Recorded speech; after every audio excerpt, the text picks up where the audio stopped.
യാക്കോബിന്റെ ലേഖനം 4-ാം അധ്യായം 8-ാം വാക്യം. ദൈവത്തോട് അടുത്തു ചെല്ലുവിൻ, എന്നാൽ അവൻ നിങ്ങളോട് അടുത്തു വരും.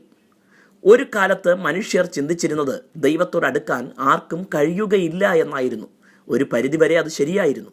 എന്നാൽ അക്കാലത്തും തങ്ങളുടെ ജീവിതം ദൈവത്തിന് പ്രസാദകരമാക്കി ദൈവത്തോട് കൂടെ നടന്ന ഹാനോക്കിനെയും നോഹയെയും പോലുള്ളവരെ കുറിച്ച് ബൈബിൾ അറിവ് തരുന്നു. മനുഷ്യനെയും ദൈവത്തെയും തമ്മിൽ അകറ്റുന്നത് മനുഷ്യന്റെ പാപമാണ്. അതിപരിശുദ്ധ ദൈവത്തോട് പാപിയായ മനുഷ്യന് അടുത്തു ചെല്ലാനാവുകയില്ല. എന്നാൽ ദൈവത്തിന്റെ ഏകജാതനായ പുത്രൻ മനുഷ്യന്റെ പാപത്തിന് തൻ്റെ മരണത്താൽ ക്രൂശിൽ പരിഹാരം വരുത്തി തന്നിൽ വിശ്വസിക്കുന്ന ഏവർക്കും അവിടുന്ന് രക്ഷയ്ക്ക് കാരണഭൂതനായി. യേശു മുഖാന്തരം ഇന്ന് ആർക്കും ഏതു സമയത്തും ദൈവത്തോട് അടുത്തു ചെല്ലാനാകും. നാം എത്രത്തോളം ദൈവത്തോട് അടുക്കുന്നുവോ അത്രത്തോളം ദൈവവും നമ്മോട് കൂടുതൽ അടുക്കും.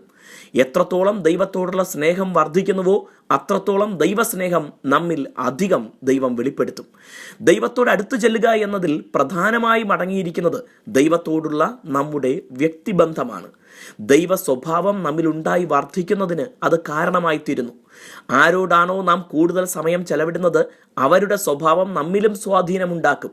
പ്രാർത്ഥനയിലും ദൈവവചന ധ്യാനത്തിലും കൂടുതൽ സമയം കണ്ടെത്തി ദൈവത്തോടടുത്ത് ജീവിക്കാം. God bless you.